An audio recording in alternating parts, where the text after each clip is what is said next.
So it is the hottest day of the year so far. I've waited for it to cool down, just got back from work, and now I am going out on the Tuono. And like all rides on Aprilia V4s, or any V4 for that matter, it's going to need fuel.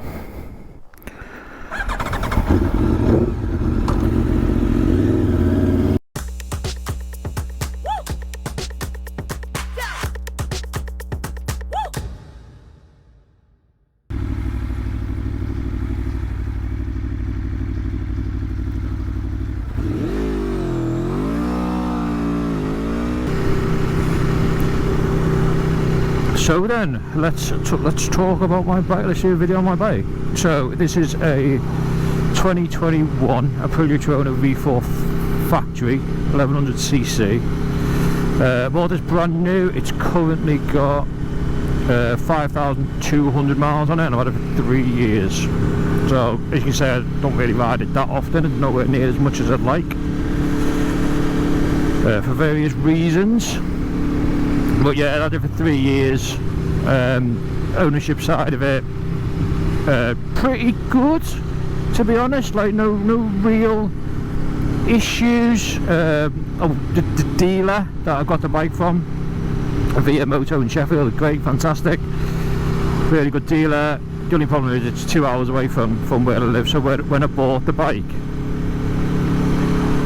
there was no other Aprilia dealer any closer, so bought the bike from that place in Sheffield, and kept it with there. Every time I go there, I get looked after. So go there for servicings, MOTs. What tyres have just been done on it as well. So just a bit of a nuisance. So it'd be lovely Aprilia if you put more dealerships around the UK. But saying that, I've had a good service, like I say.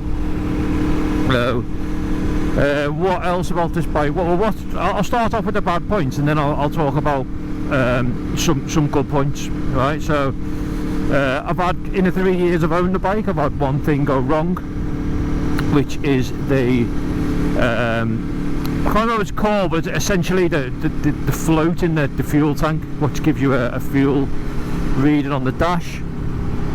So what it was, the fuel sender unit, that's what it's called. So the fuel sender unit had basically stopped working, and it happened about the 2 year point. The bike had just gone out of warranty when it happened, so it was probably a year ago when this happened. So Aprilia couldn't fix it under warranty, which is a bit of a shame, even though it was only a couple of weeks out of warranty. Ordered the part. I had to wait a couple of weeks for it to come, actually. And it came, I fitted it myself. It's really easy to do, no issues, no problems doing that. And that is essentially the only thing what's gone wrong in the bike in 3 years. So I suppose that's number two. Number one being the Aprilia dealership network is quite limited, and number two, the other thing I saw as a negative about ownership after 3 years is the fuel sender unit failing, and there's not much else. I'll be honest with you, there's not much else I don't love about this bike. No other negatives, to be fair. I can't think of anything else. I mean, people will say that it's underpowered compared to like a Ducati V4 Street Fighter, or BMW's kind of M1000R, or S1000R now. I think that's producing 200 horsepower now. Could be wrong there. And this has got 175 horsepower stock. 175 horsepower stock. So yeah, okay. The Ducati Street Fighter's over 200. The BMW's over 200. This was 175. I'm being completely honest. This does not need any more power. You do not need any more power than what this gives you. And because it's the V4 and how it works, you've got power everywhere and you've got torque everywhere, so you're not I don't feel hard done by with a lack of power on this bike at all. Another thing worth considering, people will call it out. Listen, if you're going to get a bike like this, you've got to appreciate that you're going to have a big fuel bill. I've just got after 5,000 miles, my first tank went over 100 miles. Just done it last time round, so it drinks fuel. It really does. But is that a negative? Like, you need to accept that that's going to happen with this type of bike that you've got. 1100 V4, kind of race tuned as well. I know it's detuned slightly or retuned slightly than the sports bike, but essentially it is a RSV4 with straight bars across the top. So I can't think of any more negatives. There is no more negatives. So we want to talk about the positives. You can probably hear it, although I don't think the camera's gonna pick it up, but it's kind of two. So the engine, as I say, you don't need any more than 175 horsepower. I think this one's got slightly more. The reason I say that is I've got it decatted with an Aqua Cannon, a race map on it. So I think this is probably developing more than 175, probably 180. But it's certainly fast enough for me, and will be certainly fast enough for pretty much 99% of riders out there. Yeah. So, but the engine is a real positive thing about this bike, because, as I say, it's got power. It just pulls everywhere. It's grunt. And the other big thing is, how can you not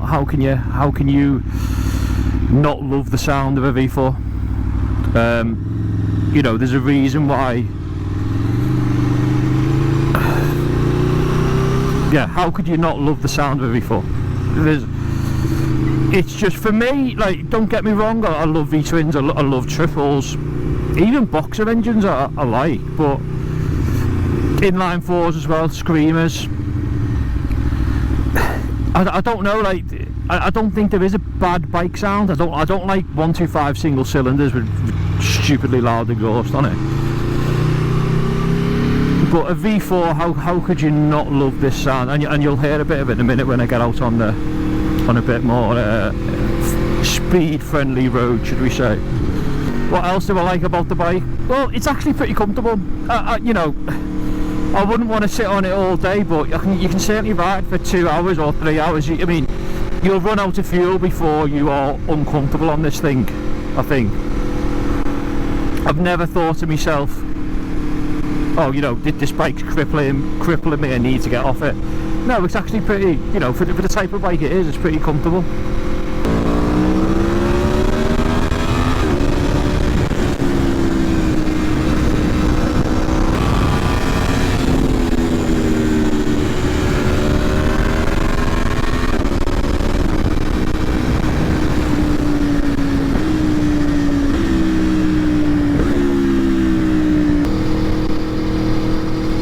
What I also really like about this bike, I like the styling, I like how it looks, I like the fact that, it's a naked bike, it's a super naked bike, hyper naked bike, whatever you want to call it.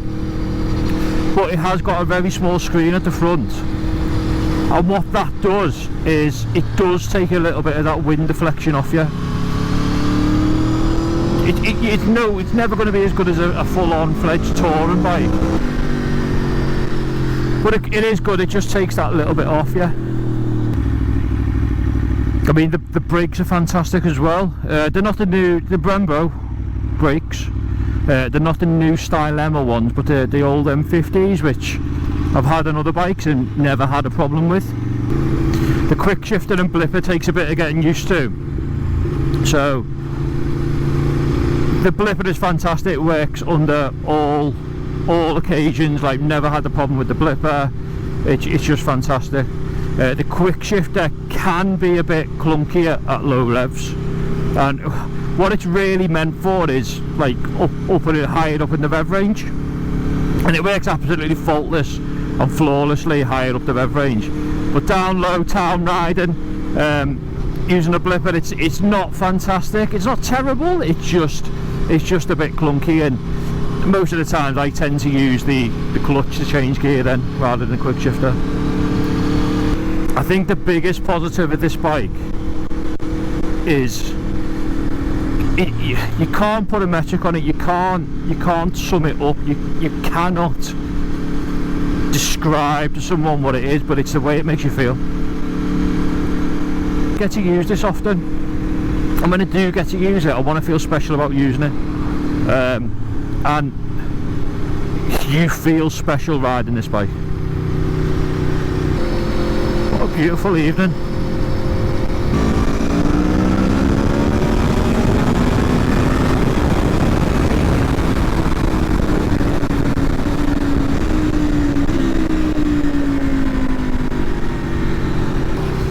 Another thing about this bike is it just sort of, it makes you ride like a dick, to be perfectly honest. You need a lot of self-control on this bike not to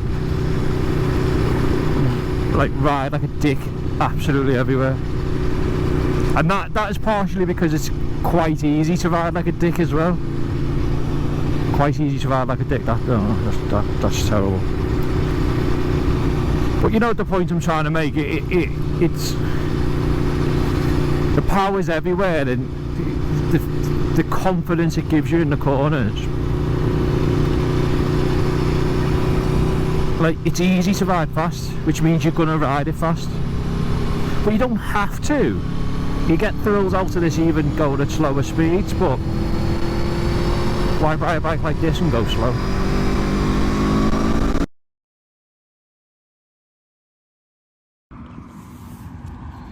Yeah, so here it is then, the 2021 Aprilia Tuono V4 factory. Just go through the mods quickly, what I've done. So I mentioned that I've got a decat done. I got that done at the dealership. So as you can see, the catalytic converter has been removed and fitted with the aqua link pipe. Yeah, that gives it that. It truly does unleash the V4 sound out of that engine. I haven't done too many mods to be fair. I put an Evotech exhaust hanger, Evotech tail tidy underneath there. What else? CRG arrow bar end mirrors. Put them on. I don't like the standard mirrors that pop out the top there. I didn't really like them. What else? I put a quad lock thing on here so I can charge my phone. Not many people know actually. There's a USB charging port down there. You have to buy the accessory bit. I think I bought my one on eBay. Yeah, but you've got like a normal, just a normal Bluetooth. I don't know if you can see that. Yeah, just a normal Bluetooth. Sorry, just a normal USB port. What I put in there, and that allows me to charge when I'm on the go. When I'm using the my phone for maps. What else have I done? I think that's about it, actually. It's a handsome looking bike, isn't it? Oh, sorry, Evotech levers I put on as well. I didn't like the standard levers. I just didn't get on with them. I wanted Evotech ones, so I put some Evotech ones and got the folding ones. Yeah, I haven't done anything else. Trying to keep it clean constantly, that's the hardest thing, I think. And I really love these red wheels as well, or fluorescent red wheels. They are a nightmare to keep clean, looking good, but I love how leery it makes the bike look. And yeah, I think it does suit the bike and it sets off the bike. But yeah, let's go for a ride.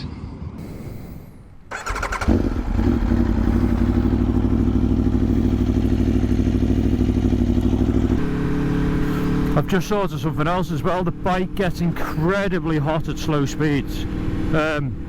Like you can ride this through a town and city, but if you're daily commuting on this and you're riding through a city every day, like, I would not recommend it. You will just cook yourself. Yeah, it's not good for the bike. It wants to be moving, not stationary or slow. So yeah, I mean, you know, you regularly see the temperature up quite high and the fan kicking in. Even if you just stop at traffic lights for a short time, the temperature rises rapidly.